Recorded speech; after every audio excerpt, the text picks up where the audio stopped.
So what happens? What happens in the rest? We all die. Uh, Societies crumble, and the dust reshapes into other forms.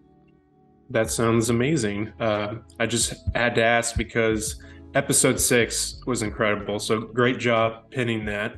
Um, I wonder how much you put the Ted Lasso and Coach Beard philosophy book into play in your own life, because the pressures of this show's success has to be a bit of a struggle to kind of push that out of your mind as you write what's going to happen going forward. So I'm just curious about that process.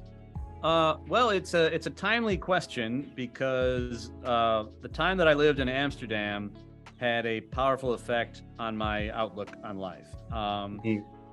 We had that whole speech about the concept of gezellig for a reason. Like my time in Amsterdam was incredible and memorable, and there are peaks and valleys, but gezellig is what had the biggest impact on me, and that's what I take with me because, I was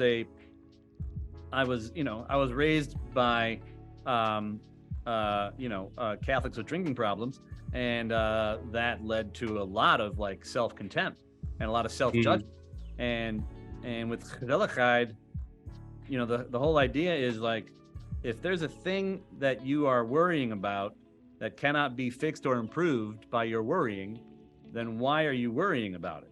Right. Why judge something, including yourself, if that's not going to help that thing? And I mean that freed up a lot of RAM, gotta say, and Good. and it's sort of like a more practical way of saying be positive. Right. Don't just do it. Realize how unhelpful other ways of thinking are. Mm. And it has a powerful effect on you and those around you. So yeah, if you're not doing it for yourself, do it for your family. Yeah, yeah, for sure.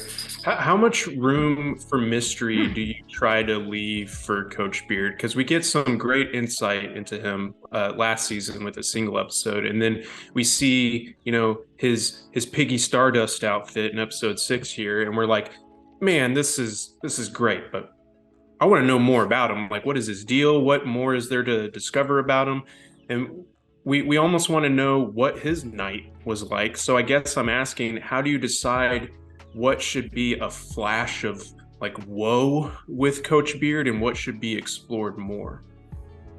Um, I can tell you that the Beard After Hours episode is definitely the most Beard we will ever see, because we like keeping him mysterious. We like leaving the breadcrumbs. We want you to be wanting more. Yeah. But it is a delicate balance for sure. But Beard has some important moments coming up the rest of the season. So for both of you Beard fans out there, don't you worry. There's more Beard coming. Yeah. What about some more screams and yells for him?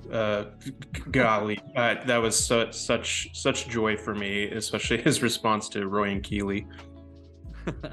Yeah, that was. I mean, it's so funny. Like that was just stuff we were doing. Like I wasn't even thinking about it at all.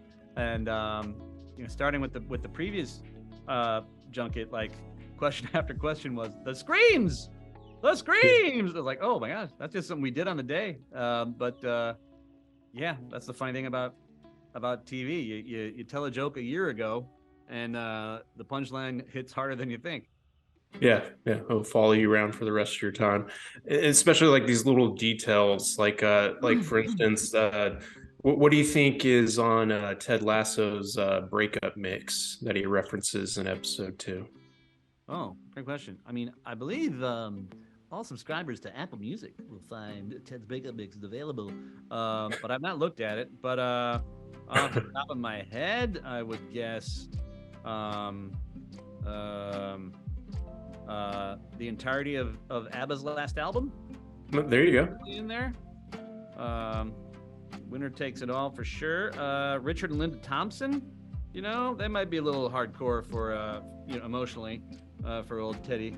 But those would be my first two. Yeah, those are good ones. Probably my favorite line of comedy this season came from Zara about how he doesn't watch moving pictures. He only watches his wife, and his wife is the only lady he sees with clarity. So it was a moment that caused my wife to look at me and say, "Is that how you feel?" The only challenge is I'm a movie and television critic, so it's kind of hard to do that, but I do see her with the most clarity. So I'm curious, like what lines have been your favorite, whether you pinned them or they came out on the spot, that maybe just kind of took you on this like fun adventure and maybe led to a really good conversation with someone outside the writer's room. Oh gosh, I mean, you know, I don't know that I can map the paradigm of your relationship with your wife over the rest of my life. I wish I could, but one line that still makes me laugh is when Ted is reading his the goodbye letter from Sharon, and he's all mad and pouty. You spelled favorite wrong. Go back into it. I don't know who wrote that joke. I think it was Jason at the last minute. That is a very smart culture clash joke. Multiplied by emotion. And it really kills me. Yeah.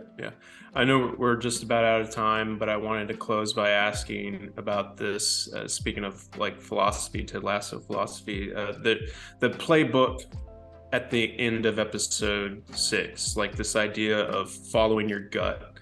I'm curious about the balance of technique for you, like the things that you've been told, whether that's comes to acting or writing a script or creating something, versus going with your gut and not trying to put too much thought into your approaches to writing moments or being in moments, like keeping the pressures out and allowing naturalism to take over.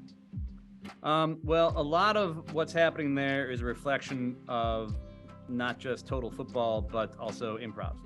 Improv is a trust your instinct, trust your partner, support your partner experience. And as it happens, soccer is the most improvisational of all the sports. It's certainly the polar opposite of American football, which is literal choreography. Sure. There's another old football expression that comes from a German coach from the 50s, I think. Like, why didn't you win? What happened? Why didn't this happen? This happened? And his explanation was, the ball is round.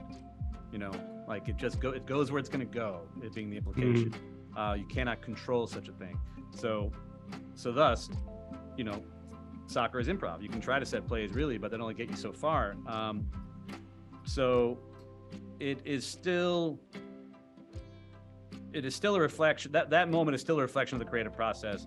And I guess in the end, like, we are always combining like our writing sensibilities, which are, that and know where you're going, with our improv sensibilities, which are, spontaneity and be in the moment. And that is a fun dichotomy to live with.